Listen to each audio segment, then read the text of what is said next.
Je savais que quelque chose n'allait pas avant même de me garer. Mes phares ont balayé l'allée et ont surpris un amas pâle de choses qui n'avaient rien à faire dehors. Du carton, du tissu, des cadres scintillants comme de la glace brisée. Pendant une seconde, mon cerveau a tenté de cataloguer ça comme la collecte des ordures, le désordre d'un voisin, n'importe quoi de normal.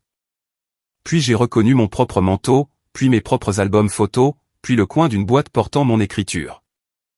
Je me suis garé lentement, comme si la vitesse pouvait aggraver les choses, et j'ai coupé le moteur. La nuit était trop silencieuse pour ce que je voyais. Une lumière de Porsche de l'autre côté de la rue s'est allumée et j'ai vu une ombre derrière un rideau. Quelqu'un observait sans sortir. Ils observent toujours quand ce n'est pas leur problème. Ma valise était sur le siège passager, encore étiquetée de l'aéroport. J'étais parti 4 jours pour le travail, vivant dans une chambre d'hôtel avec du mauvais café, et comptant les heures jusqu'à ce que je puisse dormir dans mon propre lit. Maintenant, ma vie était en tas sur la pelouse, comme si quelqu'un avait essayé de m'effacer. Je suis sorti et j'ai marché vers le désordre à pas prudents, comme si je pouvais marcher sur quelque chose de tranchant ou de sacré. Une photo encadrée de grand-père était face contre terre dans l'herbe. La vitre n'était pas cassée, mais le cadre était tordu comme s'il avait été piétiné. La porte d'entrée avait l'air anormale. Pas ouverte, pas défoncée. Blessée. La serrure était à moitié arrachée. La plaque de métal autour était pliée et rayée, comme si un outil y avait été enfoncé et tordu jusqu'à ce que quelqu'un abandonne. De profondes entailles couraient le long du cadre de la porte. Et sur le bord du montant, de fines échardes de bois s'accrochaient comme un avertissement déchiqueté. Quelqu'un avait essayé de changer la serrure.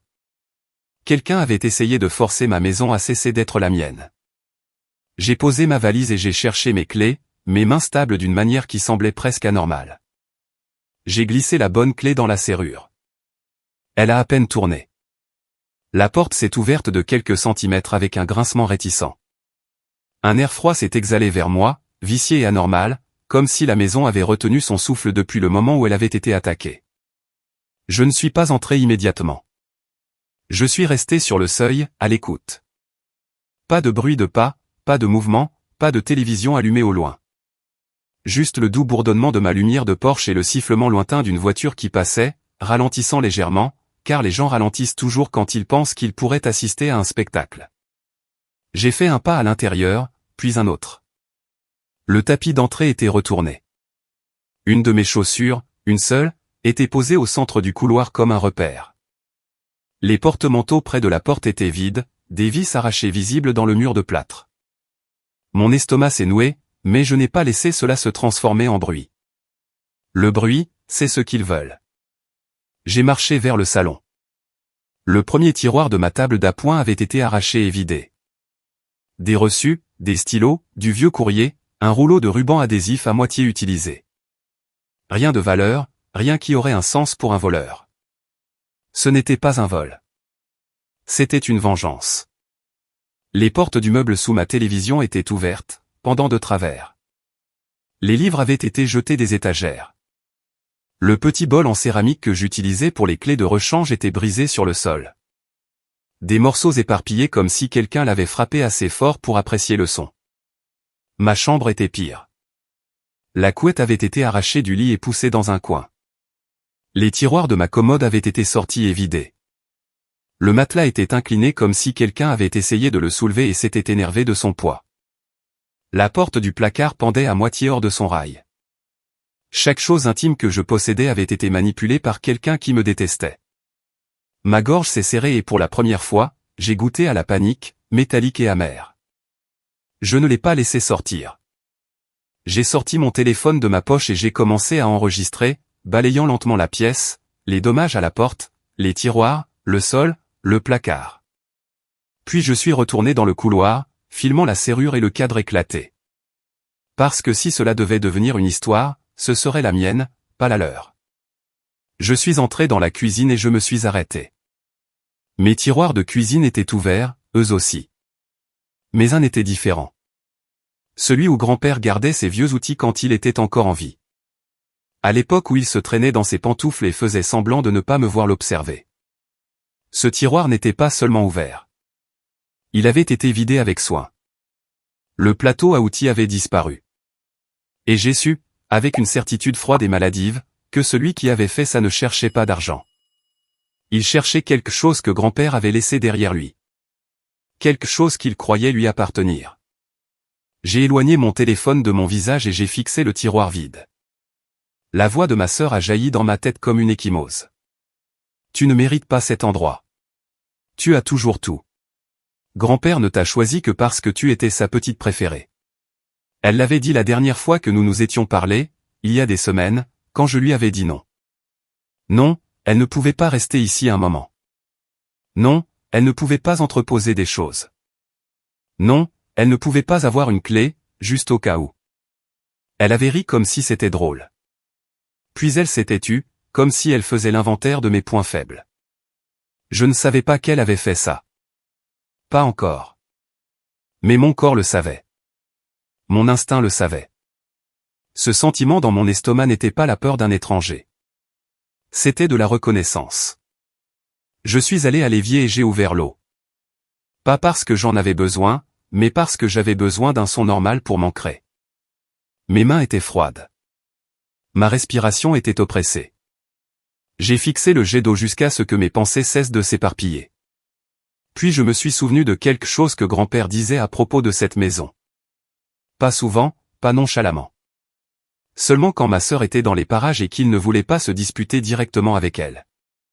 Il me regardait par-dessus son journal et disait, comme si de rien n'était, certaines choses sont là pour une raison. La première fois qu'il l'a dit, j'avais ri. Comme quoi? Le papier peint moche. Il n'avait pas ri en retour. Il s'était tapoté le côté du nez lentement et avait dit, ne touche pas au placard de service. Pas celui-là. Promets-le-moi. J'avais promis parce qu'il était vieux et têtu, et il l'avait dit comme si c'était important. Après sa mort, la maison est devenue la mienne par succession. Propre, légal, définitif. Ma sœur a essayé de contester. Elle n'a pas gagné. Elle n'en était même pas proche. Mais elle n'a jamais cessé d'agir comme si je lui avais volé quelque chose qui lui appartenait. J'ai fermé le robinet et je me suis dirigé vers le couloir au fond de la maison. Celui que la plupart des gens remarquent à peine, celui qui sent légèrement la poussière et la vieille peinture. La porte du placard de service était là, exactement où elle avait toujours été. Je suis resté devant un long moment. Une pensée ridicule m'a traversé l'esprit. Et si l'avertissement de grand-père n'était que le fait d'un vieil homme étant vieux? Puis j'ai regardé ma chambre détruite, la serrure à moitié arrachée, mes affaires jetées comme des ordures, et j'ai réalisé que ce n'était pas une effraction au hasard. C'était ciblé. J'ai ouvert la porte du placard. Il faisait sombre à l'intérieur, rempli de vieilles fournitures, de pots de peinture, d'une boîte à outils, d'une pile de manuels jaunis pour des appareils qui n'étaient même plus là. Je me suis accroupi et j'ai passé une main derrière l'étagère la plus basse, cherchant l'endroit où grand-père avait autrefois appuyé ses doigts. Là, un panneau lâche. Mon souffle s'est coupé, contrôle m'est sec. J'ai glissé mes doigts dans l'interstice et j'ai tiré. Le panneau a bougé avec un léger craquement de vieux bois. Derrière, il y avait une petite boîte en métal et un enchevêtrement de fils qui n'avaient pas leur place dans un placard de service normal. Et dans l'obscurité, une minuscule LED clignotait. Rouge, stable, vivante. Un DVR. Je l'ai fixé, ma gorge soudainement trop serrée. Je n'avais pas pensé aux caméras depuis des années. Grand-père n'en parlait jamais ouvertement. Il se contentait d'observer les gens comme le font les vieillards. Silencieusement, attentivement, comme s'il apprenait toujours quelque chose. Ma main est restée stable tandis que je l'ai tendue, que j'ai trouvé le bouton d'alimentation et que j'ai appuyé dessus. L'écran attaché au DVR a clignoté. Une grille de flux est apparue. Couloir, salon, cuisine, porche d'entrée, fenêtre latérale. Chacun estampillé d'une date et d'une heure. Chacun la preuve que grand-père n'avait pas été paranoïaque. Il avait été préparé. J'ai fait défiler jusqu'à l'après-midi précédent. Le moment où ma serrure a été rayée. Le moment où ma porte a tremblé. J'ai appuyé sur lecture. La caméra du Porsche montrait une silhouette s'approcher. Capuche relevée, tête baissée, se déplaçant avec une confiance rapide. Elle a jeté un coup d'œil à la rue, puis à la fenêtre du voisin, puis s'est penchée près de ma serrure avec un outil. La caméra a capté l'angle de sa mâchoire, la façon dont elle tenait ses épaules. Mon estomac s'est glacé.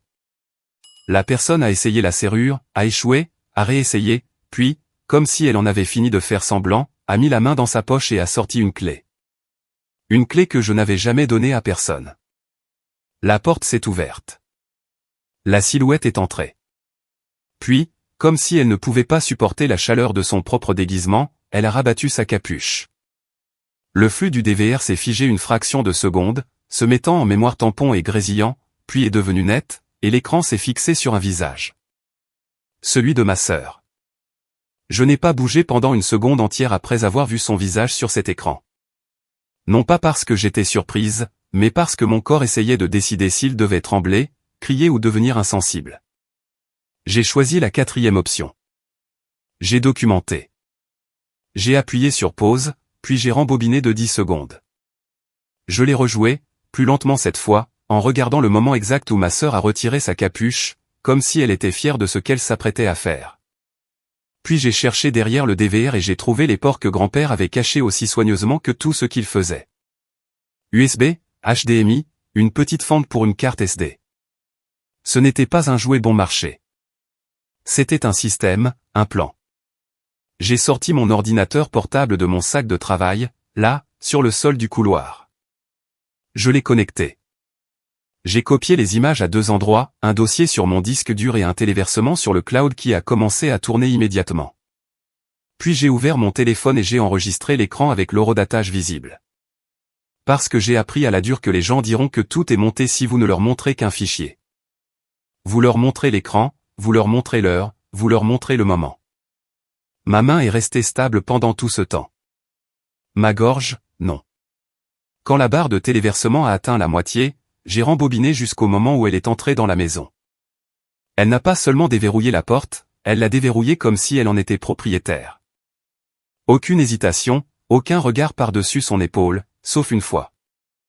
Un rapide coup d'œil à la fenêtre du voisin, comme si elle savait déjà que personne ne l'arrêterait.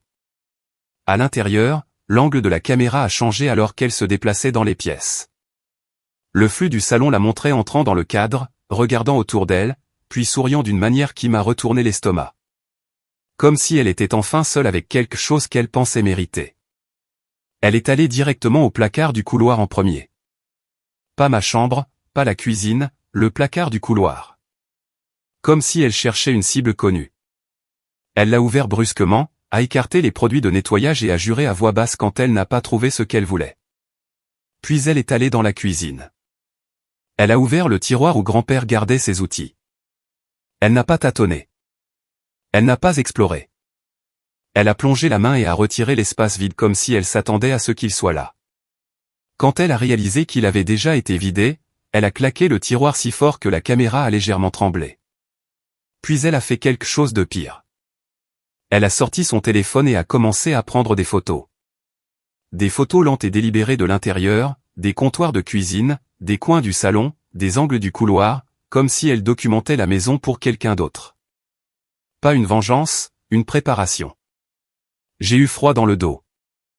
J'ai rembobiné à nouveau et je l'ai regardé se diriger vers le couloir de service. Un instant, j'ai cru qu'elle allait trouver le placard, celui que grand-père m'avait dit de ne jamais toucher, mais elle s'est arrêtée net, a fixé la porte comme si elle l'offensait, puis s'est éloignée. Elle ne savait pas. Elle a détruit ma vie pendant que les caméras la regardaient faire, et elle ne le savait pas. J'ai laissé la séquence tourner jusqu'à ce que je voie le moment où elle a traîné mes boîtes dehors. Elle ne les portait pas comme des objets lourds. Elle les jetait. Elle a vidé mes vêtements sur l'herbe comme si elle nettoyait le placard d'un étranger. Elle a laissé tomber mes albums photos comme s'ils ne valaient rien. Elle a jeté une photo encadrée de grand-père et l'a regardée un instant avec une expression vide avant de l'enjamber. Puis elle est retournée à l'intérieur, est retournée dans ma chambre et a retourné mon matelas. Ne cherchant pas de bijoux, pas d'argent liquide, cherchant des documents. Et quand elle n'a pas trouvé ce qu'elle voulait, sa rage est devenue théâtrale. Elle a arraché les tiroirs, éparpillé les papiers, laissé les portes des placards ouvertes comme des bouches qui ne pouvaient pas se fermer. Puis, sur le flux du salon, elle s'est tenue au centre de la pièce et a dit quelque chose à voix haute. Le DVR avait l'audio. Pas parfait, mais assez clair. Je ne perdrai pas contre elle, a-t-elle dit, la voix vive et essoufflée. Pas encore. Puis elle a ri. Un son court et amer. Et puis elle a prononcé la phrase qui a donné une toute nouvelle forme à l'affaire. Demain, c'est fait. Demain. J'ai vérifié l'horodatage. Hier. Mon estomac s'est contracté si fort que j'ai senti une pression derrière mes côtes. Elle ne me punissait pas seulement pour avoir dit non à une clé. Elle était dans une course contre la montre. J'ai arrêté la lecture et je me suis levé lentement, car mes jambes se sont soudainement rappelées qu'elles m'étaient attachées. La maison était toujours en ruine. Mes affaires étaient toujours dehors. Ma serrure était toujours blessée. Mais maintenant, j'avais quelque chose de plus important que la colère. J'avais un calendrier. Je suis allé à la porte d'entrée et je l'ai verrouillé. J'ai ensuite fait glisser le pêne dormant, puis je me suis appuyé contre elle un instant, juste pour la sentir tenir. Puis j'ai fait 2 choses immédiatement. J'ai appelé un serrurier et j'ai appelé la police. Pas le 911, pas de manière frénétique. La ligne non urgente, d'une voix calme, une demande contrôlée. J'ai besoin d'un agent, ai-je dit. Mon domicile a été pénétré illégalement, vandalisé, et mes affaires ont été jetées dehors. J'ai des images de surveillance identifiant la personne. La répartitrice a posé la question qu'il pose toujours. Le suspect est-il toujours sur les lieux? Non, ai-je répondu, mais elle a accès à une clé et elle a menacé de prendre d'autres mesures sur la vidéo. Cette partie a attiré son attention. Un agent sera dépêché, a-t-elle dit. Pendant que j'attendais, le serrurier est arrivé le premier. Un homme plus âgé avec des yeux fatigués et une sacoche à outils qui semblait plus lourde que ma valise. Il n'a pas demandé de détails dramatiques. Il a demandé à voir la porte. Quand il a vu les entailles autour de la serrure, il a sifflé une fois, à voix basse. Quelqu'un a essayé de forcer ça, a-t-il dit. Oui, ai-je répondu. Puis ils ont utilisé une clé. Il m'a jeté un regard. Vous voulez la faire recléer ou remplacer? Remplacer, ai-je dit. Et ajouter un pêne dormant de haute sécurité. Il a hoché la tête comme s'il approuvait mon ton. Pendant qu'il travaillait, le métal cliquetant et forant à des rythmes réguliers, j'ai continué à enregistrer avec mon téléphone de court clip du cadre endommagé et du retrait de la serrure. Non pas parce que c'était intéressant, mais parce que c'était une preuve. La police est arrivée juste après que le serrurier ait fini de serrer les dernières vis. Un patrouilleur et son partenaire sont montés sur mon Porsche. Posture calme, mains visibles, les yeux balayant la cour où mes affaires gisaient en tas. Le plus âgé s'est présenté. Agent Gentry. J'ai hoché la tête. Je suis Jade Mercé, ai-je dit. C'est ma maison. J'étais en voyage d'affaires. Il a regardé la pelouse, puis le cadre endommagé, puis de nouveau moi. Qui a fait ça? Je ne savais pas, ai-je dit, jusqu'à ce que je vérifie les caméras. Ses sourcils se sont légèrement levés. Vous avez des caméras. Mon grand-père les a installées, ai-je répondu. J'ai trouvé le DVR ce soir. Il a tout enregistré. Cela a changé sa posture de manière subtile, moins décontractée et plus procédurale. Pouvez-vous me montrer, a-t-il demandé. Je les ai conduits à l'intérieur, en faisant attention de ne pas marcher sur la céramique brisée, et je les ai emmenés au placard de service. Quand la lumière clignotante est apparue, la partenaire de l'agent Gentry s'est penchée comme si elle essayait de confirmer que ce n'était pas un subterfuge. J'ai d'abord montré le clip de la caméra du Porsche, la silhouette à capuche, l'outil à la main, puis la clé, puis la capuche retirée. Le visage de ma sœur.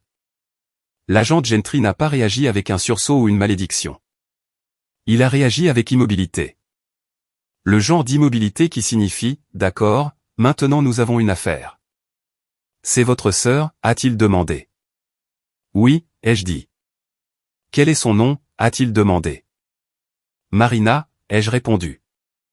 Il a hoché la tête et a pris des notes. Et elle a une clé. Je ne lui en ai jamais donné, ai-je dit. Mais elle en a utilisé une.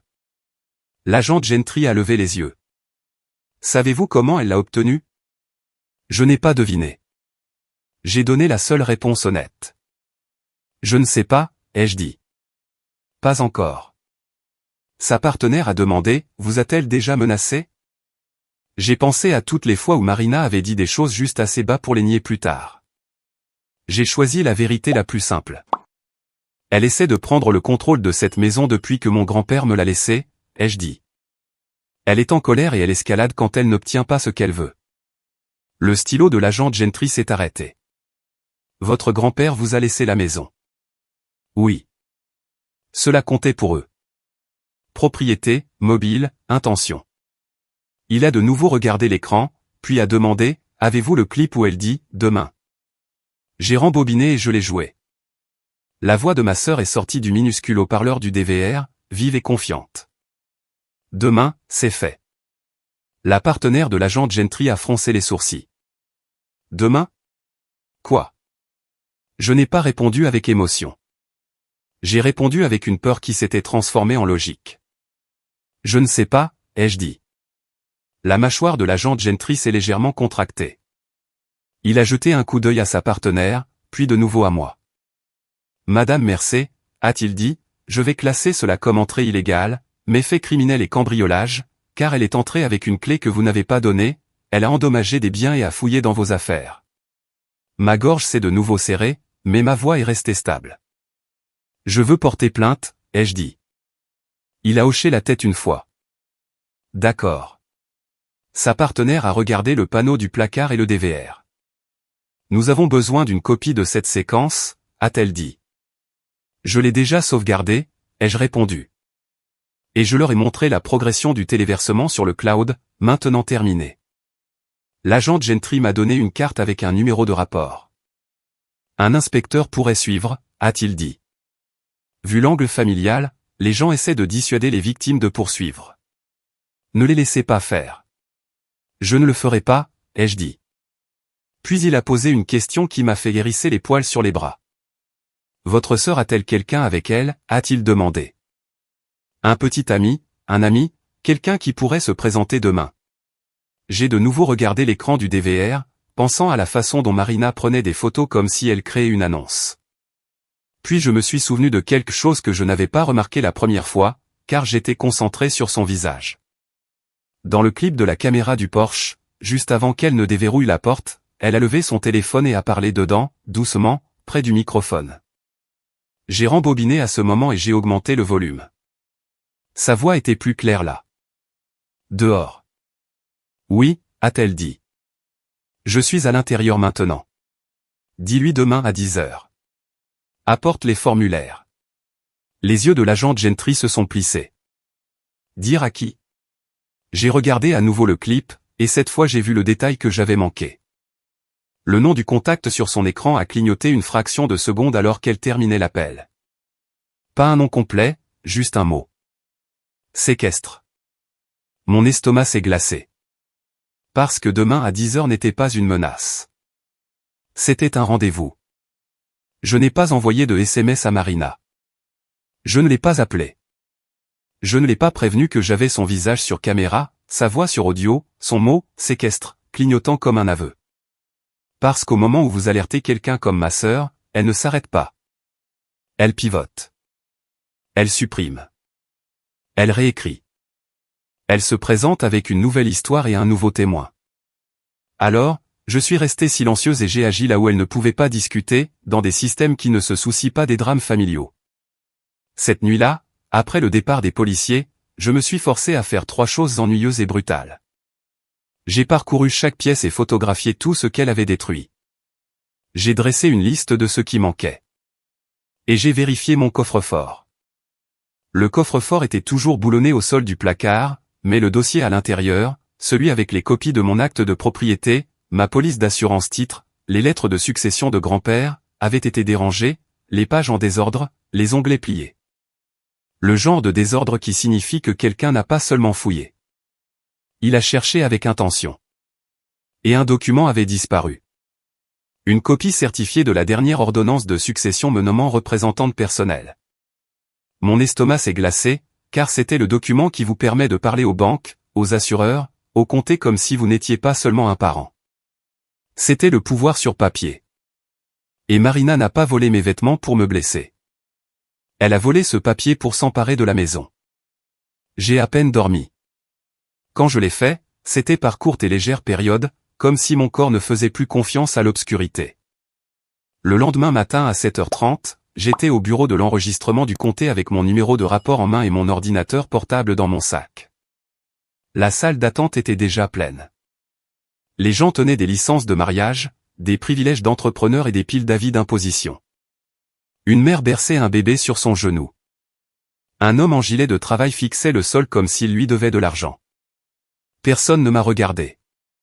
Personne ne savait que ma maison avait été violée. Cet anonymat était un cadeau. Quand mon numéro a été appelé, je me suis approché du comptoir et j'ai présenté ma carte d'identité.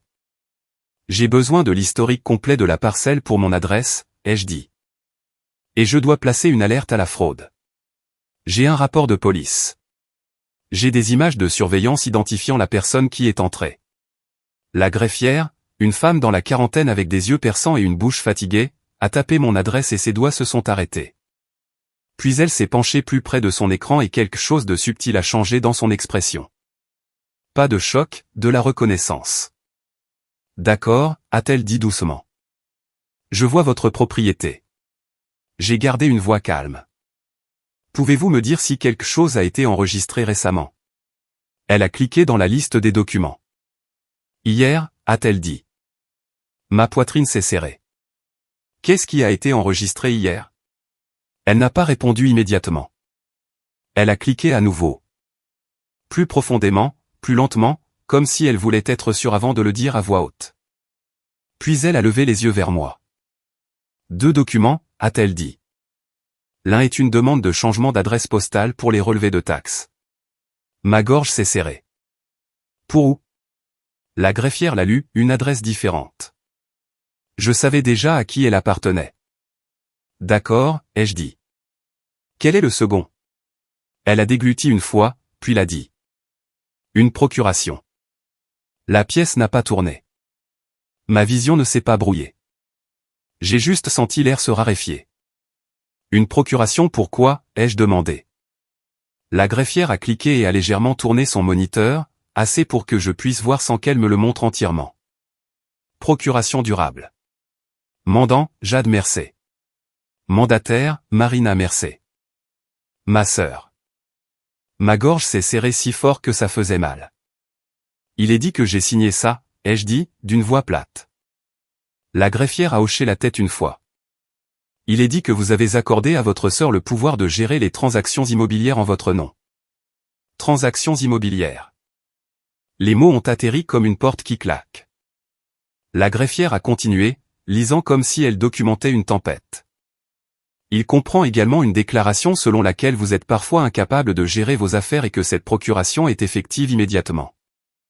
J'ai senti quelque chose de froid bouger derrière mes côtes, car Marina ne voulait pas seulement la maison. Elle voulait ma crédibilité. Elle voulait un document qui rendrait raisonnable le fait que je crie, elle est confuse. Elle est instable. Elle l'a signé et a oublié. J'ai étudié mes mains sur le comptoir. Quand a-t-il été enregistré? La greffière a lu l'horodatage. Hier à 9h12. 9h12. J'étais encore dans un hôtel hier matin, emballant mon ordinateur portable, réglant la note, prenant l'avion pour rentrer. Pendant que j'étais en l'air, ma sœur construisait une version légale de moi en marionnette. J'ai dégluti une fois. Qui l'a soumis? La greffière a cliqué sur un onglet de métadonnées et sa bouche s'est contractée. La partie soumissionnaire est répertoriée comme Biased Escrow Service, a-t-elle dit. Méthode, enregistrement électronique. Le revoilà. Séquestre, n'était pas un nom de contact sur un téléphone. C'était un canal. J'ai gardé une voix contrôlée. La greffière a cliqué dans une vue de la file d'attente. Ses yeux se sont plissés. Elle a fait défiler, puis elle s'est arrêtée et n'a pas parlé pendant un moment, ce qui m'a tout dit avant qu'elle ne dise un mot. Il y a un dossier supplémentaire, a-t-elle dit finalement. Il est dans la file d'attente. Ma poitrine s'est serrée. Quel genre de dossier? Elle a levé les yeux vers moi, prudente. Un acte de renonciation, a-t-elle dit. De vous à votre sœur. Ma gorge s'est asséchée.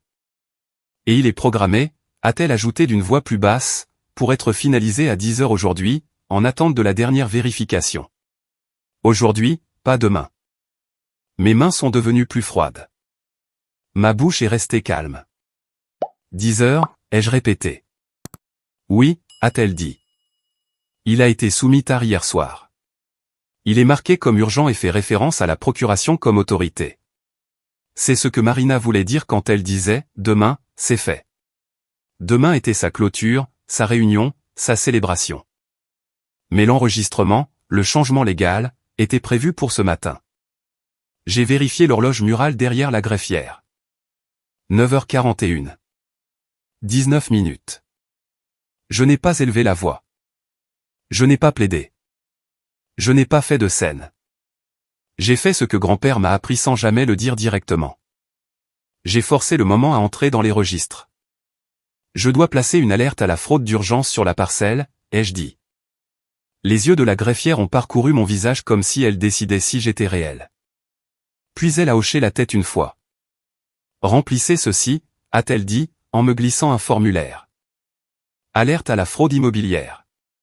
Et vous aurez besoin d'un affidavit de faux, mais un blocage de l'enregistrement nécessite généralement une ordonnance du tribunal, à moins que les forces de l'ordre ne demandent une pause d'urgence. Je peux obtenir les forces de l'ordre, ai-je dit. Le regard de la greffière s'est aiguisé. Faites-le maintenant. Je me suis mise sur le côté, j'ai sorti la carte de l'agent Gentry et j'ai appelé le numéro. Il a répondu à la deuxième sonnerie, la voix alerte. Gentry. C'est Jade Mercé, ai-je dit. J'ai besoin que vous me mettiez en contact avec un inspecteur ou un superviseur maintenant. Le bureau de l'enregistrement du comté montre une fausse procuration enregistrée hier, et un acte de renonciation est en attente d'enregistrement à 10 heures aujourd'hui en utilisant cette procuration. Une pause, courte, tendue.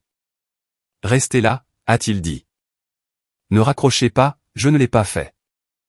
J'ai regardé l'écran de la greffière du coin de l'œil alors qu'elle continuait à faire défiler, imprimer, annoter. Elle n'était pas gentille. Elle était correcte. Le téléphone a cliqué et une nouvelle voix s'est fait entendre. Plus basse, plus âgée, plus vive. Inspecteur Landon, a-t-il dit. Crime contre la propriété. Dites-moi. Je lui ai raconté en fait rapide et clair. Effraction sur caméra. Sœur identifiée, clé utilisée, dommage, papier de succession manquant, appel à la société de séquestre. Maintenant, une procuration enregistrée et un dossier d'acte en attente. L'inspecteur Landon n'a pas réagi avec surprise. Il a réagi avec urgence. Madame Mercé, a-t-il dit, j'ai besoin que vous m'envoyiez immédiatement la séquence par email à cette adresse, et j'ai besoin que la greffière imprime le reçu du dossier en attente et l'idée de la transaction d'enregistrement électronique. La greffière a entendu et a hoché la tête une fois, comme si elle attendait cette instruction. Puis l'inspecteur Landon a prononcé la phrase qui a transformé mon estomac en pierre. Et si votre sœur a falsifié une procuration pour transférer un bien immobilier, c'est un crime. Si un notaire est impliqué, c'est un autre crime. Si une plateforme de séquestre la soumet sciemment, cela devient une conspiration.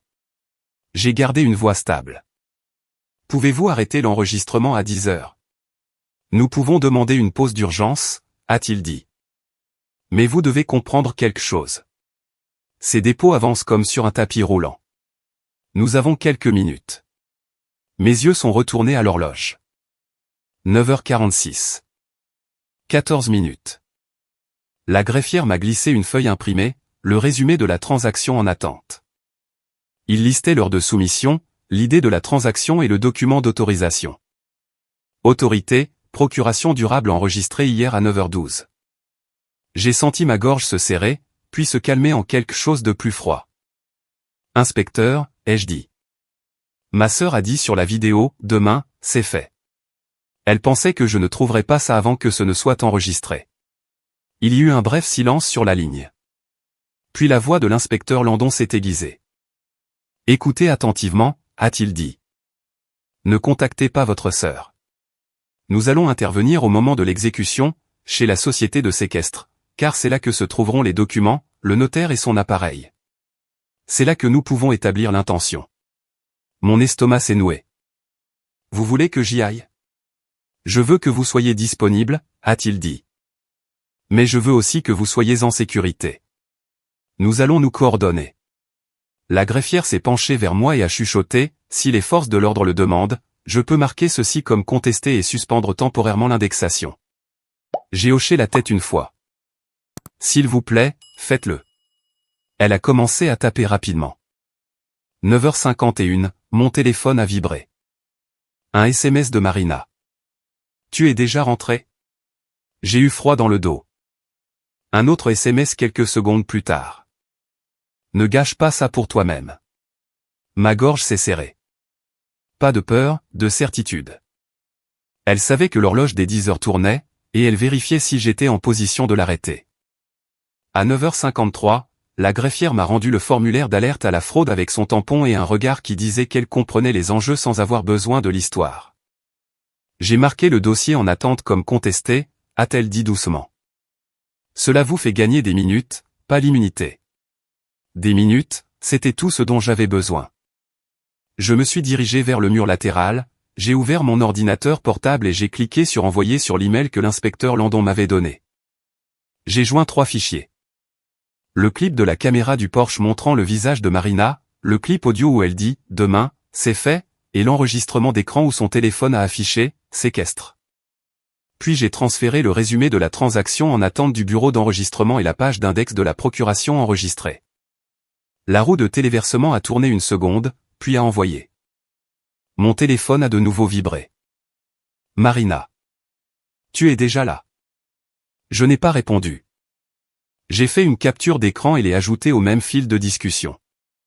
Parce que la différence entre un soupçon et une intention est généralement un stupide message. L'inspecteur Landon était toujours en ligne.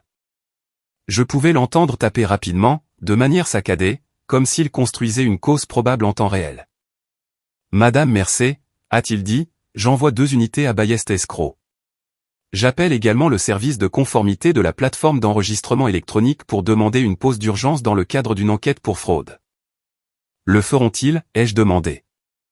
Ils le feront si nous leur donnons un numéro de rapport et une demande de superviseur, a-t-il dit.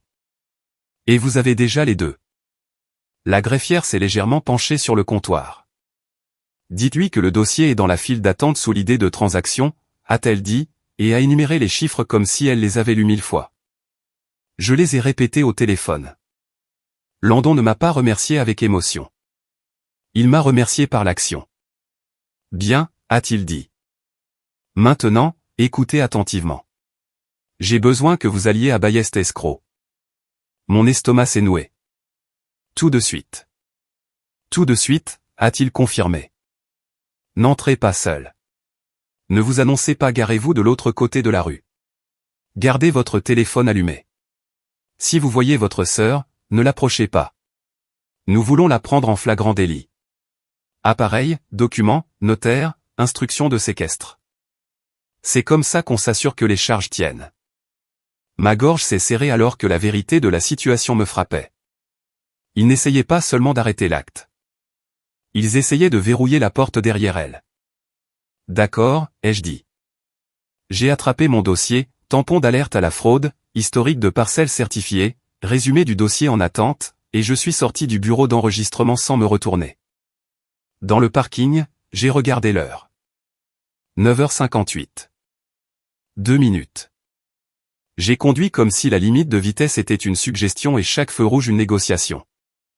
Pas d'embardé, pas de panique, juste un mouvement propre et déterminé. Ballest Escroc était situé dans un immeuble de bureaux bas et beige en centre-ville. Le genre avec des vitres teintées et un aménagement paysager neutre conçu pour passer inaperçu. Un endroit où les grandes décisions se prennent discrètement et où personne ne veut attirer l'attention. Parfait pour quelqu'un comme Marina. Je me suis garé de l'autre côté de la rue, derrière une rangée de voitures, et j'ai coupé le moteur. Puis j'ai attendu. Mes mains étaient froides sur le volant. Ma respiration restait contrôlée. Je regardais les portes en verre comme si c'était une scène de théâtre. À 10h01, un SUV argenté est entré dans le parking. Marina en est sortie, ni pressée, ni nerveuse, habillée comme si elle allait à une réunion où elle s'attendait à gagner. Blazer, lunettes de soleil, un mince dossier glissé sous son bras comme un menu dans un restaurant cher. Elle n'a pas regardé ma maison. Elle n'a pas regardé par-dessus son épaule. Elle a regardé droit vers la porte et est entrée comme si elle était chez elle. Mon estomac s'est fortement contracté, mais je n'ai pas bougé, car si j'étais entré, elle se serait lancée dans une performance.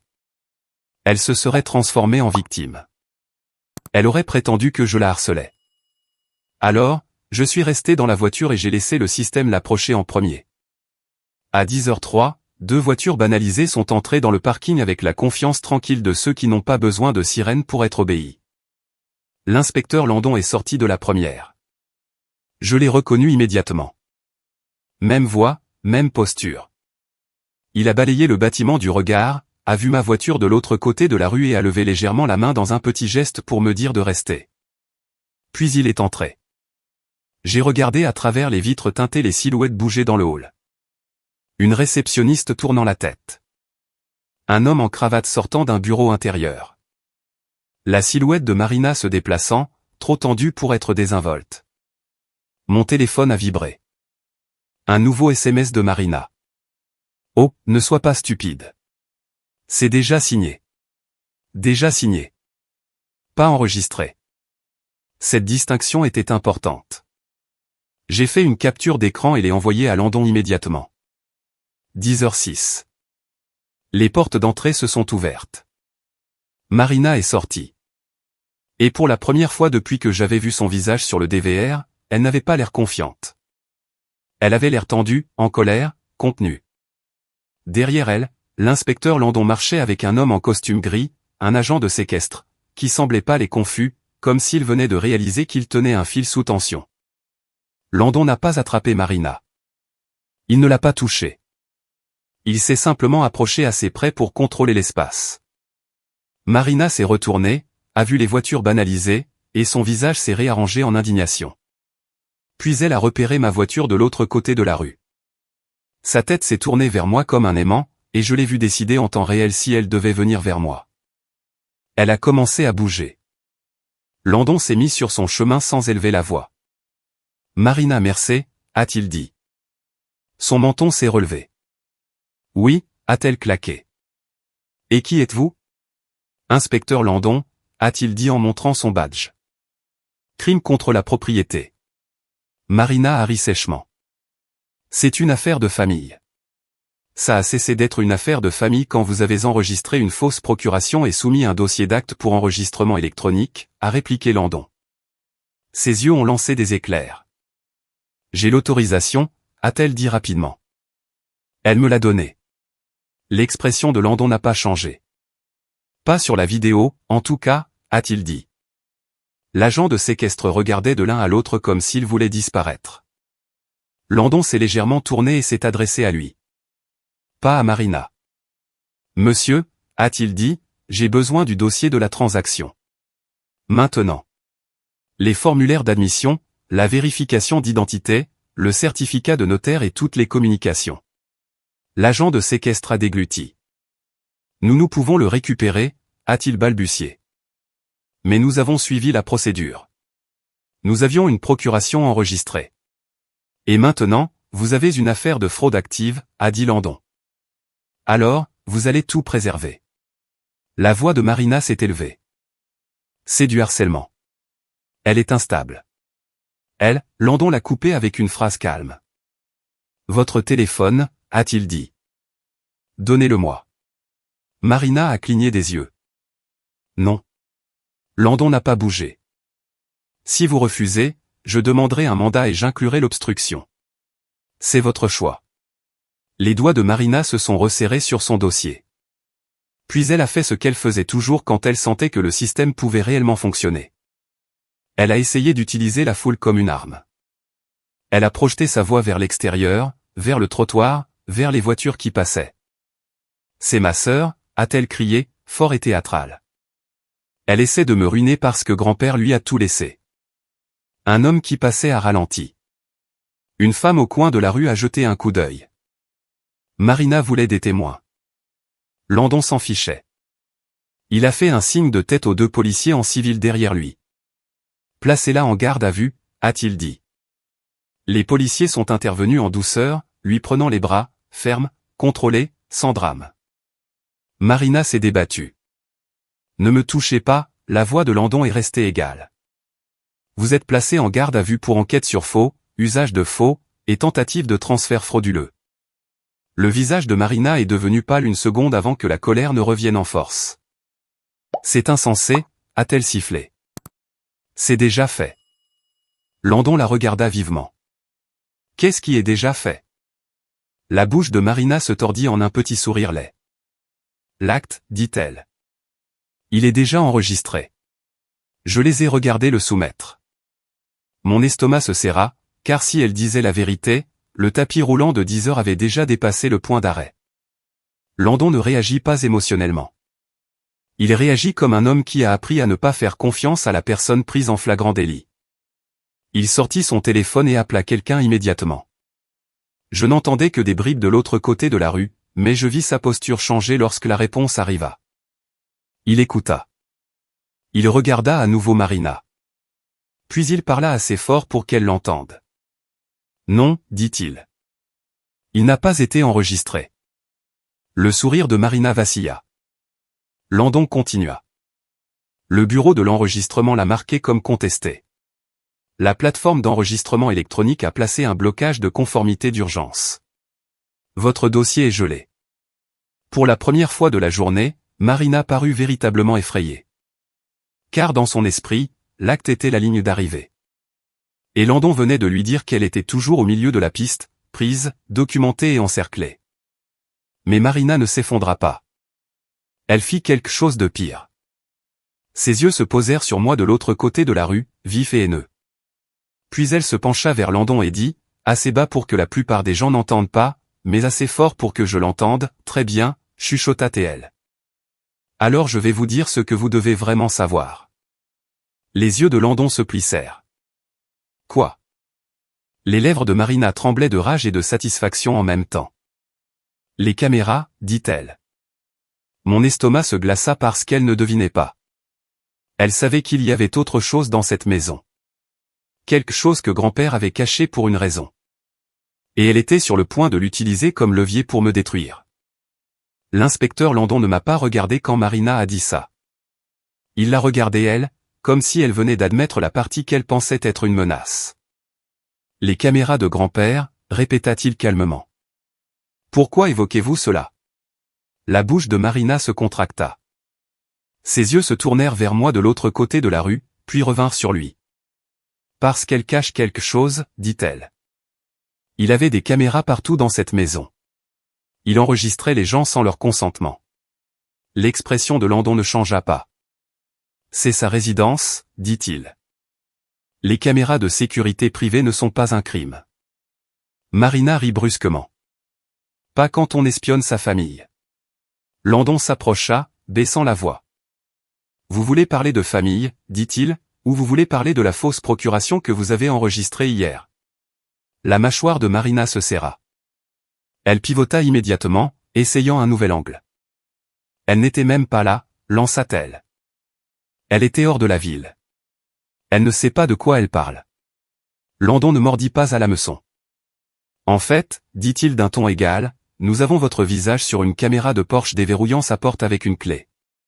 Nous vous avons sur un enregistrement audio disant demain, c'est fait. Nous vous avons dans des messages coordonnant un enregistrement à 10 heures. Et nous avons un agent de séquestre qui nous dit que vous avez présenté une procuration comme autorité pour transférer sa propriété. Les yeux de Marina s'enflammèrent de rage. C'était aussi ma maison, siffla-t-elle. Grand-père ne la lui a donnée que parce qu'elle jouait la gentille. Ce n'est pas comme ça que fonctionne le titre de propriété, dit Landon. Puis il fit ce que les gens comme Marina n'attendent jamais. Il refusa de débattre de la réalité. Il se tourna de nouveau vers l'agent de séquestre. J'ai besoin du dossier de la transaction imprimée et exportée, dit-il. Maintenant. J'ai besoin des documents de vérification d'identité utilisés. J'ai besoin du certificat de notaire. J'ai besoin du journal d'audit montrant qui a téléversé la procuration et qui a initié la demande d'enregistrement. L'agent de séquestre hocha la tête trop vite. Oui. Oui, inspecteur. Marina tenta de se remettre verbalement sous les projecteurs. Vous ne pouvez pas prendre mon téléphone, lança-t-elle. Vous n'avez pas de mandat. Landon tendit à nouveau la main. Stable. Vous pouvez le remettre volontairement, dit-il. Ou je peux le saisir dans le cadre de la garde à vue et demander un mandat pour le contenu. Mais dans tous les cas, cet appareil est une preuve. Le souffle de Marina se coupa. Elle réalisa qu'elle avait envoyé des SMS et appelé comme si ces mots ne laisseraient pas de traces. Ses doigts se resserrèrent encore une fois sur le téléphone.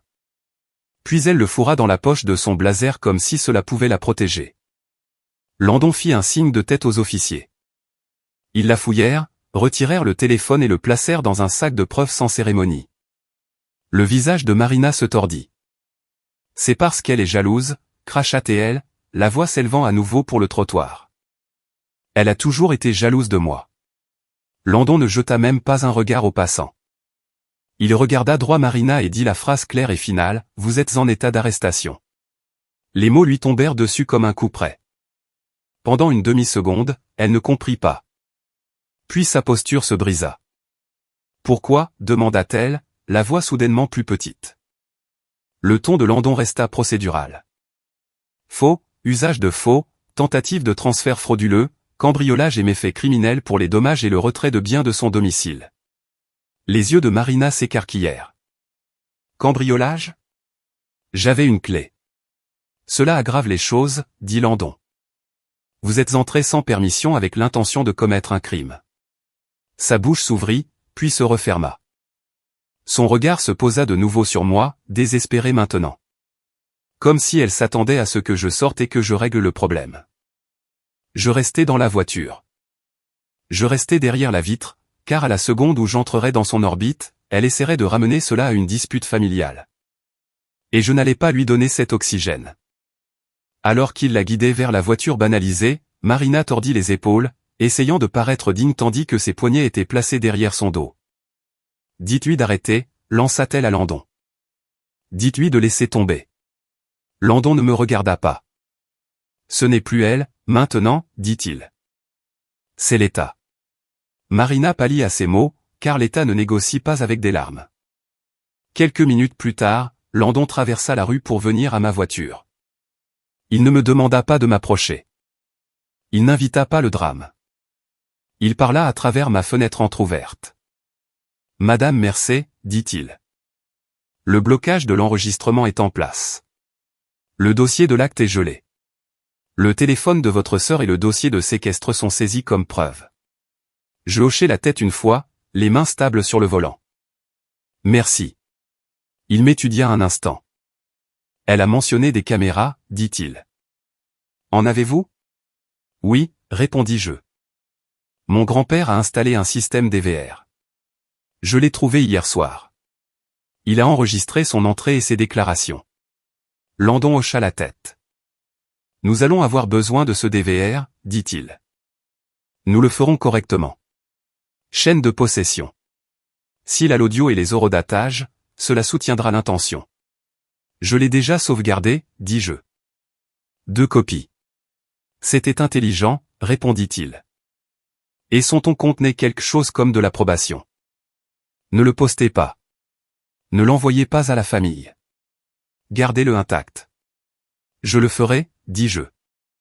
Puis il ajouta, nous avons aussi assez pour un mandat de perquisition. Ma gorge se serra. Pourquoi ? Pour sa résidence et ses appareils, dit-il. Et pour quiconque a notarié ou traité ce dossier de procuration. Le journal d'audit de la société de séquestre nous dira qui a téléversé quoi. Si un notaire ou un agent de la plateforme a aidé sciemment, ils sont impliqués. Je sentis mon estomac se calmer en quelque chose de plus froid et de plus stable. Parce que Marina n'avait pas seulement saccagé ma maison. Elle avait essayé de la voler avec des papiers. Et maintenant, les papiers se transformaient en menottes. Cet après-midi-là, j'ai retrouvé Landon chez moi avec un officier en uniforme présent. Nous n'avons pas parcouru les pièces comme des victimes. Nous les avons parcourues comme une scène de crime. Il a photographié la serrure et le cadre endommagé. Il a étiqueté le meuble cassé. Il a documenté le contenu jeté dehors. Il a enregistré l'écran du DVR pendant qu'il jouait le visage de Marina, sa voix et sa confiance désinvolte avec la clé. Puis il a retiré le DVR avec soin, l'a scellé et m'a remis un reçu. C'est une preuve, dit-il. Vous le récupérerez plus tard. J'ai hoché la tête. Tant qu'il reste en sécurité. Il le sera, dit-il. Avant de partir, il me tendit autre chose. Un formulaire de demande d'ordonnance de protection temporaire et le numéro de contact du procureur de permanence. Je vais demander une ordonnance d'interdiction de contact d'urgence ce soir, me dit-il. Nous poussons pour des conditions lors de la mise en accusation, mais protégez-vous sur tous les fronts. Je le ferai, dis-je, et je l'ai fait. Le lendemain matin, j'étais assise au fond d'une salle d'audience pendant que le juge examinait les charges. Marina se tenait à l'avant dans une chemise de détention froissée, les yeux durs, essayant de ressembler à la victime d'un malentendu. Le procureur n'a pas traité cela comme un malentendu. Il a énuméré les faits proprement. Une procuration enregistrée que je n'avais pas signée. Un dossier d'acte en attente tentant de transférer ma propriété. Une effraction capturée en vidéo. Une clé utilisée sans permission. Un plan documenté, heure, rendez-vous, formulaire. Lorsque le juge a demandé à l'avocat de Marina de faire une déclaration, il a essayé la même vieille chanson. Conflit familial, émotion, regret. Elle ne voulait pas, le juge l'a interrompu. La famille n'excuse pas la fraude, dit-elle. Et le cambriolage n'est pas un malentendu. Puis elle a fixé des conditions strictes. Interdiction de contact, interdiction de s'approcher de mon domicile, remise de toutes les clés ou copies, et interdiction de déposer quoi que ce soit affectant ma propriété sans examen du tribunal. Marina a essayé de parler sans y être autorisée. Le juge ne l'a pas laissé faire, et le procureur a demandé quelque chose que ma sœur n'avait clairement pas prévu. La détention provisoire, pas pour toujours. Juste assez longtemps pour l'empêcher de toucher à quoi que ce soit d'autre pendant l'exécution des mandats. Le juge a accepté. Marina a été remise en détention ce jour-là. Les semaines suivantes, l'affaire ne s'est pas estompée. Elle a pris de l'ampleur. Le journal d'audit de la société de séquestre a montré que le fichier de la procuration avait été téléversé depuis l'appareil de Marina. La soumission à l'enregistrement avait été initiée depuis son compte. Les formulaires qu'elle mentionnait dans son appel ont été trouvés dans son appartement lors de la perquisition. Des modèles d'actes vierges, des instructions du comté imprimées, et un dossier étiqueté avec mon adresse. L'angle du serrurier a également été résolu. Les images de sécurité d'une quincaillerie montraient Marina copiant une clé des semaines plus tôt, juste après une réunion de famille chez moi. Et une fois que l'État a eu tout cela, il ne restait plus de défense du type « elle a oublié ». Marina a plaidé coupable, non pas parce qu'elle a soudainement développé une conscience, mais parce que la vidéo existait, les horodatages existaient, et la trace écrite existait. Elle a été reconnue coupable de crimes de faux et d'usage de faux, ainsi que de cambriolage et de méfaits criminels. Elle a été condamnée à une peine de prison de comté, suivie d'une probation, et condamnée à payer une restitution pour les dommages et le coût de la sécurisation de ma maison. Et le tribunal a également émis une ordonnance d'interdiction de contact à long terme. Elle ne pouvait pas en discuter. Elle ne pouvait pas se présenter. Si elle essayait, elle retournerait en prison. Et la maison, elle est restée la mienne. Pas émotionnellement, légalement. Un mois après la pire nuit de ma vie, ma maison n'avait plus le même aspect, mais elle me semblait plus sûre que jamais. De nouvelles serrures, une nouvelle sécurité, de nouvelles limites qui n'étaient pas négociables parce qu'elles n'étaient plus seulement les miennes. Elles étaient soutenues par des ordonnances du tribunal. J'ai encadré une photo qui a survécu à la pelouse. Grand-père souriant dans son vieux fauteuil, et je l'ai accroché près de l'entrée où ma sœur a essayé de transformer ma vie en spectacle. Chaque fois que je passe devant, j'entends à nouveau sa voix. Certaines choses sont là pour une raison. Si votre frère ou sœur saccageait votre maison et essayait de la voler avec des papiers, lui pardonneriez-vous? Ou laisseriez-vous les accusations de crime suivre leur cours pour qu'ils ne recommencent jamais? Dites-le moi dans les commentaires. Et si vous voulez plus d'histoires comme celle-ci, cliquez sur « J'aime », abonnez-vous, et on se retrouve dans la prochaine vidéo.